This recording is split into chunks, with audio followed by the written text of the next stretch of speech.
Hello. This is in front of Namsan Tower, a landmark in Seoul. Looking back, you'll see Namsan Tower. I'm going to first take in the city night view from in front of Namsan Tower. The downtown area you see ahead is the administrative districts of Jongno and Jongno, known as the heart of Seoul.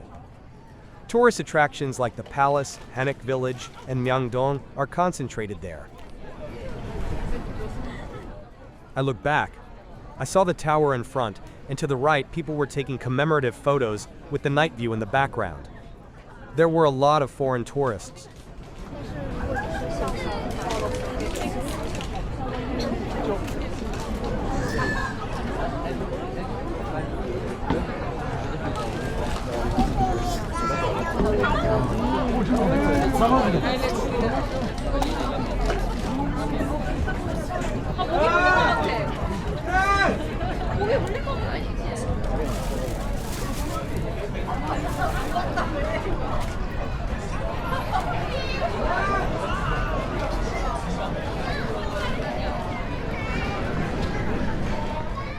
Namsan Tower was built in 1975.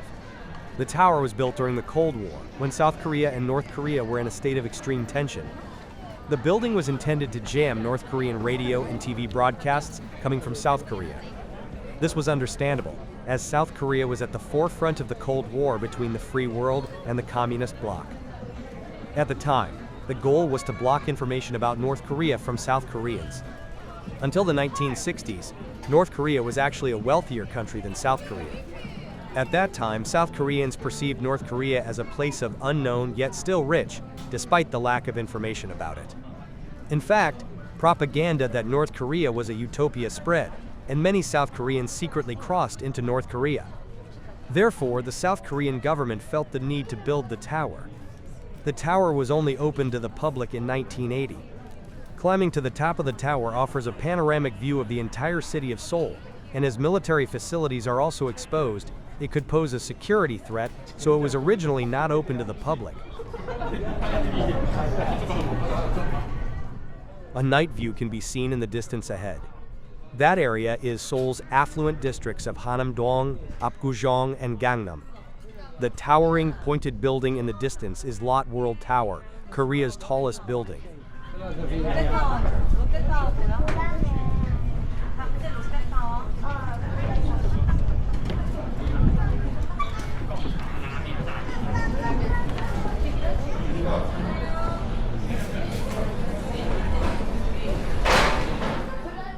Here, you can enjoy a light snack while taking in the night view. The lower floors of this tower also offer restaurants and various amenities. There's also an observation deck and a high-end restaurant at the top. However, Seoul residents don't necessarily go all the way to the top. The night view is already spectacular from the lower floors, so they don't often pay the exorbitant price to climb to the observation deck. I think this is the charm of Seoul. With this mountain right in the middle of the city, anyone can enjoy the stunning night view for free. Public transportation makes it very convenient to get here. I took a bus to the top of the mountain. The fact that you can experience nature like this in the middle of a big city is truly a special feature of Seoul. I'm on the right deck of the tower. This place is mostly visited by couples. There's a custom of locking a padlock with the name of their loved one on the railing. It's a symbol of eternal love. This custom is said to have originated in 2006. In 2018, a structural safety expert conducted a safety survey of the building. The weight of the padlocks in this area was estimated at approximately 82 tons. There were so many padlocks that some were removed due to concerns that the building might collapse.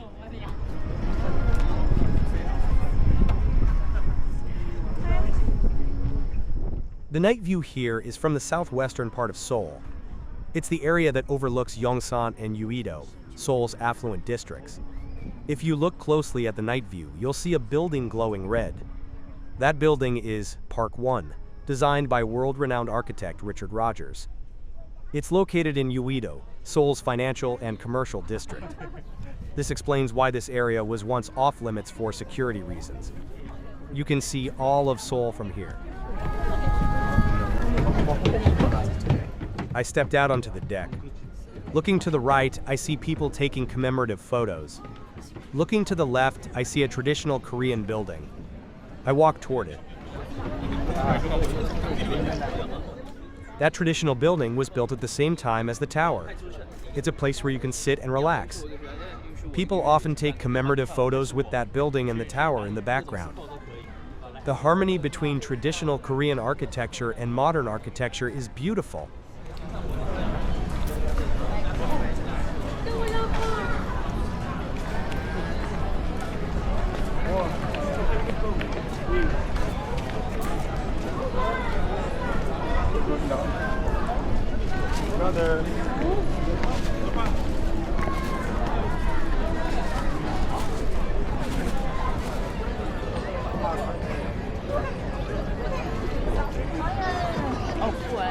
I returned to the beginning of the video.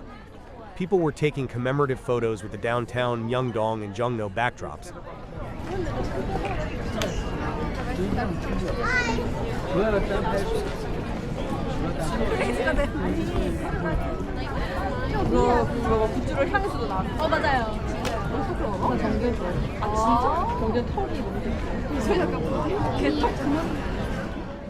I end the video by looking at the beam illuminating Namsan Tower. Thank you for watching.